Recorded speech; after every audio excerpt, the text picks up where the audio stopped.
There's a time and a place to up the pace. Wow, I'm good at rhyming. This place is freaking beautiful.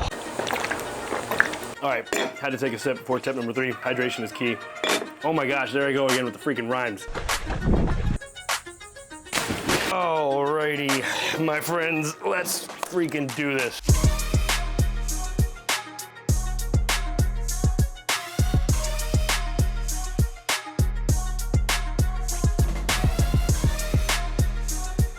What is going on, my friends? Welcome back to another video. Today, I'm gonna be exploring Kiawah Island, South Carolina. It's where I've been for the past week or so. And I'm gonna give you some running tips. I've been getting a lot of questions lately, especially as I get more and more into running, about little things here and there. So we're gonna go on a run, we're gonna explore, because there's no better way to explore somewhere than on your feet.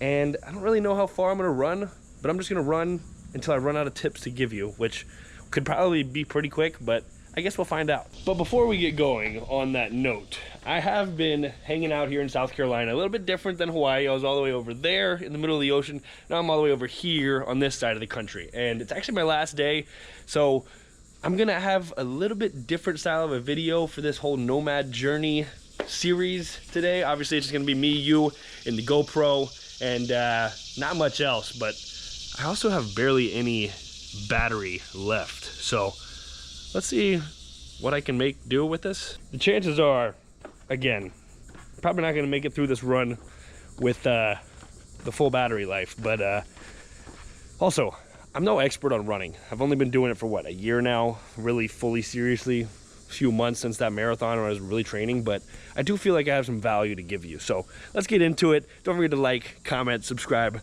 Let's go check out the freaking island.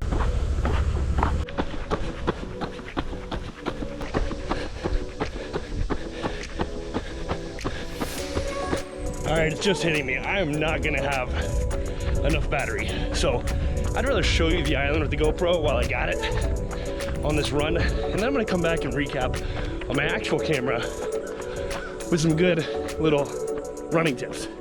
Gather my thoughts here and then meet you back at the house. So you've already seen a couple clips, but this place is freaking beautiful.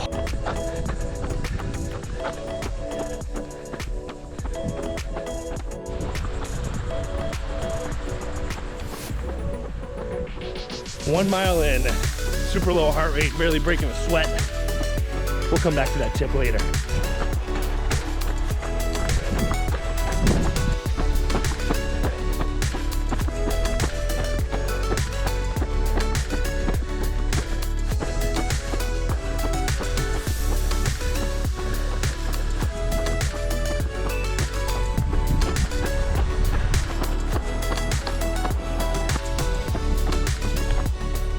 So many ponds, the marshland, paths.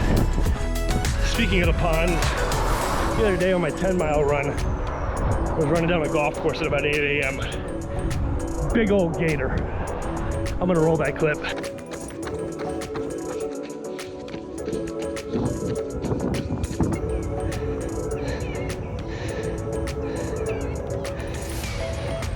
And if that's not a reason to up your pace, I don't know what it is, but there's a time and a place to up the pace. Wow, I'm good at rhyming. I'll hit on that tip later too.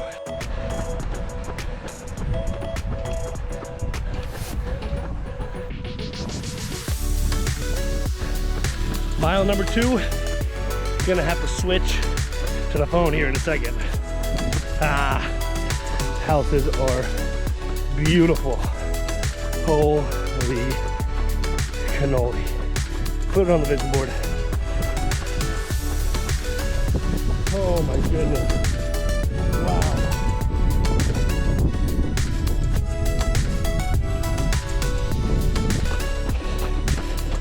Wow. The birds, the quietness, the trees, the nature. I love it.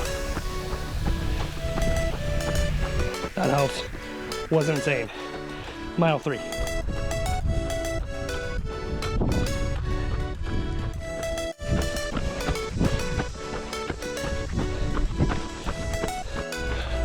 Mile Quattro.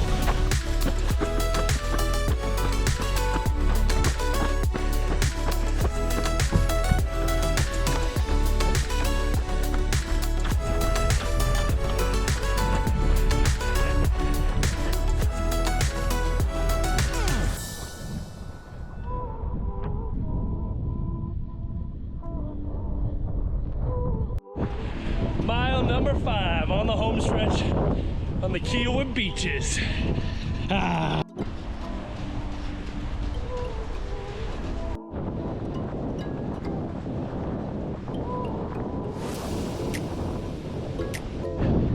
And sometimes you just got enough left in the tank for a sprint finish.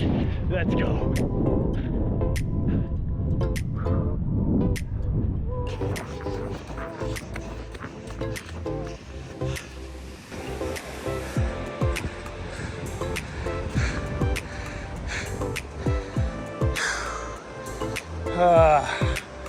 Wow.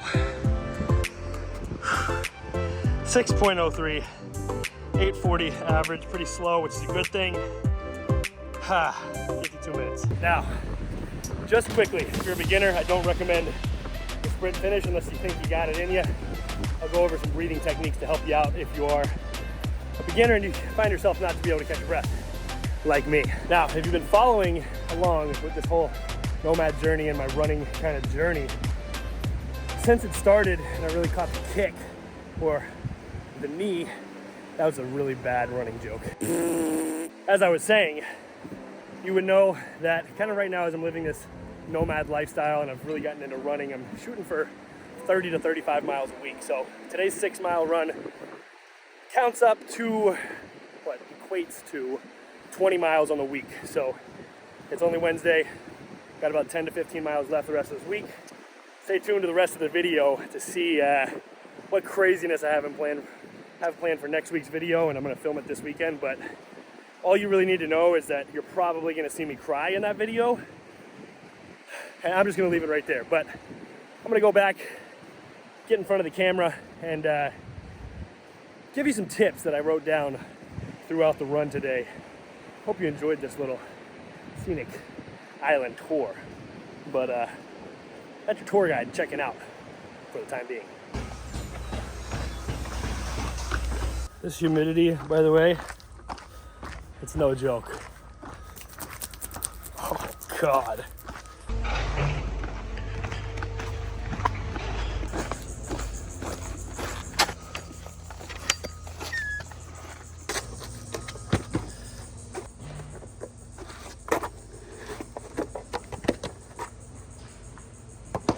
Alrighty, my friends, let's freaking do this. So I kind of jotted down some tips that I had throughout the run.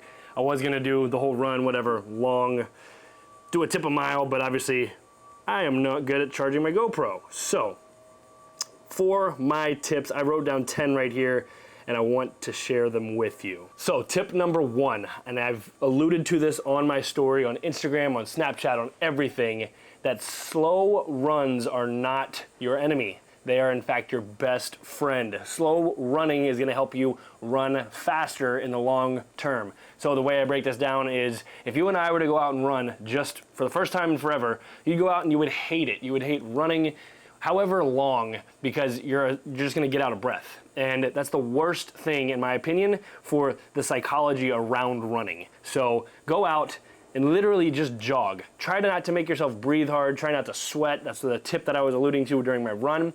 And go at a pace that you could literally carry a conversation with somebody else on the phone.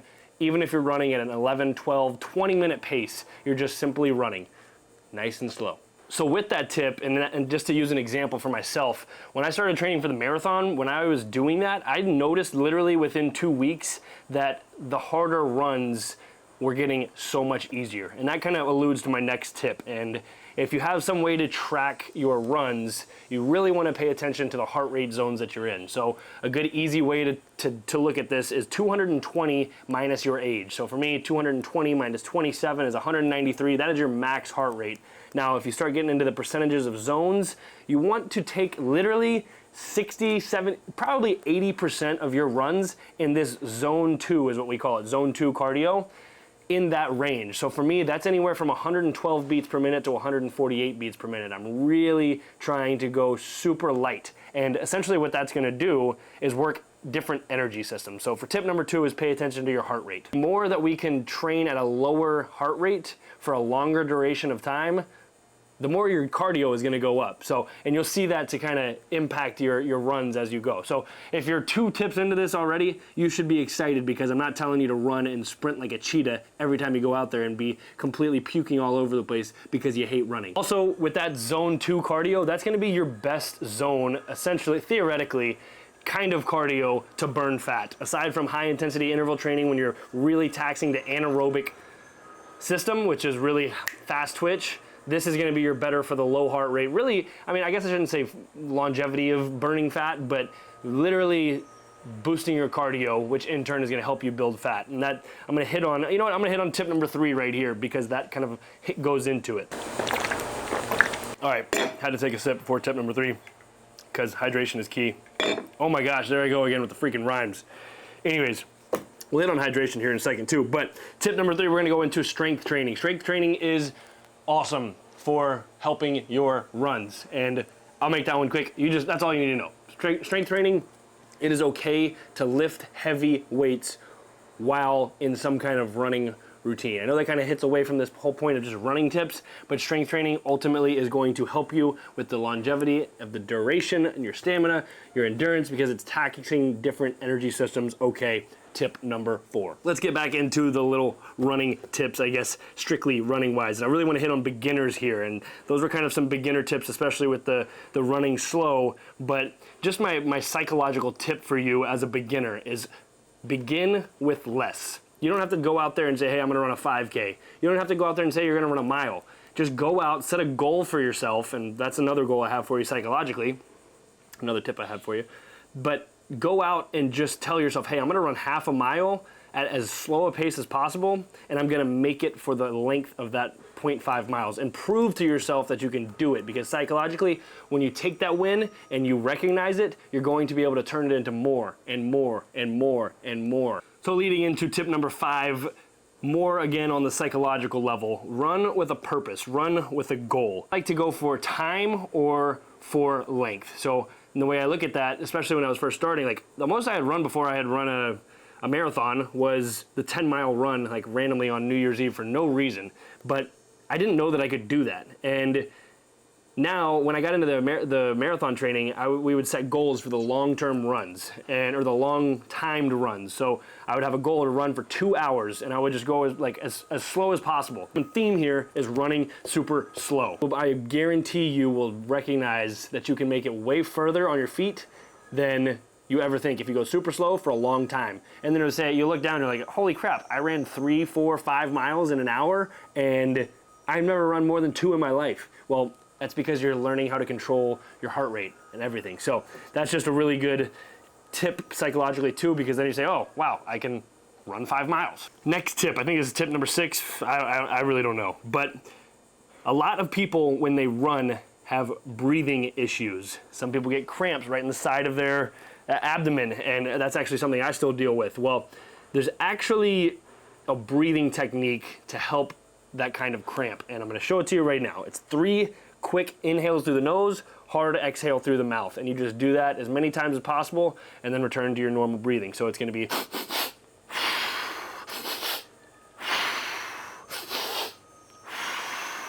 and it's really hard to get the hang of that, but once you start playing around with that breathing technique, and you can try it on your own, you'll understand that you're basically tricking your system into taking in more air through the lungs, and the way that air is traveling in the pathways. I swear by that tip that I heard from actually a running coach a while ago, and it's something that helps me on my run. So I wanted to give that to you. Next tip number 7, I think, whatever, is your shoes. Make sure you are running with shoes that are going to help you. If you've never run before, never walked, my first pair was a Hoka Clifton 8. I loved them, and then I started getting into the more technology of shoes, and I started playing around with carbon plates. You hear that takes kind of the absorption away. I would say those are great when you're getting into longer runs. If you're a beginner, I would go with a more everyday kind of shoe, like an Asics, like a Brooks, I know the Brooks has the Ghost. That's a really good shoe for just starting out. The Nikes, they have their Zoom technology is really good, but again, with the carbon plate, a lot of times that can create more compensations, and I can speak from firsthand experience with this Nomad lifestyle that I'm living. I've only been running in a carbon plated shoe, and I can tell the difference when I go to one of my uncarbon plated shoes that puts a little bit, it's a little bit more impact on the body than it is on your energy systems, and that's not what we want. So train as much as you can without the carbon plate, and then move into it. Another shoes that I really like with the carbon plate, I guess, would be the Saucony Endorphin Pro, or Endorphin Speed 2 and Endorphin Speed 3. I really like those shoes. And then, of course, the orange shoes that you all see me wear all the time is the Nike Alpha Fly Next Percent 2. That's a lot of words for a shoe, but I just rhymed again. Alrighty, next tip, tip number 8. Utilize podcasts and utilize music. When you want to run at a higher heart rate, utilize music. When you want to run at a lower heart rate, utilize podcasts. Your body is naturally going to kind of form to whatever that music is. And there are research studies on this. I've dealt with it firsthand. Like today was our 6-mile run. I was listening to a podcast that entire time. It's a slower, obviously, beat. There is no beat, and you're just kind of thinking. And I guess this would be another kind of extra tip, but we all know that feeling in that first 10 to 20, 30 minutes of running that it just sucks. And then we know that feeling at the end of a 20, 30-minute run where you're able to keep going and you're like, wow, how did I do that? Well, that's because there's psychologically literally a thing with our brain that triggers. Your brain says, oh my gosh, what are you doing to me? What are you doing to me? And that's all you can focus on. And then after about a 15 to 20-minute period, your brain switches and you're able to focus on other things. And utilizing something like a podcast or music, that gets your mind off of what you're doing to your body, and your body trying to keep you back in homeostasis. So utilizing something that's more slow paced, especially when you're going on these runs, it just occupies your brain too. And who doesn't love getting a little education, a little motivation, whatever you want to listen to on podcasts? I have a podcast, by the way. If you want to listen to it on your runs, listen to it on your runs. All right, I got 2 more tips for you on the running tips. I guess we're on 9, 10. Well, we're going to call it 10 total, but whatever we're on. Hydration, hydration, hydration. And that's where these little friends come into play. This is actually not a sponsored post. I just really like showing these off because they work for me. Performix, they are one of my sponsors, but Relight is not one of my sponsors, and they send me stuff. But this little mixture that I mix up every day is like, it is game changing. So, and I can do a whole podcast on any one of these tips or a whole episode on like but hydration and salt is it is so big. I can't even begin to go down this rabbit hole. So the main thing I want you to take away is that salt is not bad.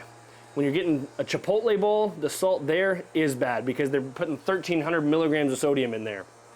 Not good salt. It's gonna be a similar kind of salt. Obviously it's salt, but this is giving me 800 milligrams, 810 milligrams of sodium. It's straight salt, it's flavored, there's no calories, and this is giving me BCAAs, which are branched-chain amino acids, and essential amino acids with added electrolytes. Let me start here again. Electrolytes are what power electric signals and impulses from our brain to our body. Is literally how we think, I wouldn't be able to be talking right now if it wasn't for how the electrical impulses. And when you start to feel fatigued, when you start to feel cravings, when you start to feel all these like craziness, it's probably because your body needs more salt. And what better way to do it than to have good actual salt? So the electrolytes is an added benefit. The BCAAs are protein building blocks of protein, so that's gonna help you with recovery, curb cravings, it's gonna help you sleep, all the above. Sorry, there's a really loud leaf blower going on, but hopefully you can hear me through the mic. Again, I can't harp on this enough. I'm realizing that I should do a whole podcast on this, but this is the Performix Watermelon BCAAs Recovery Hydration Drink, and this is Relight Hydration. But again, you can get into your sweat intake. I sweat a bunch, so I know that I need about 2 servings of this a day. So I'm taking in about 1,800 milligrams of sodium just through those 2 supplements every day. Once when I wake up and once when I'm done with my runs, which is what I'm doing because I just sweat out about 2,000 calories.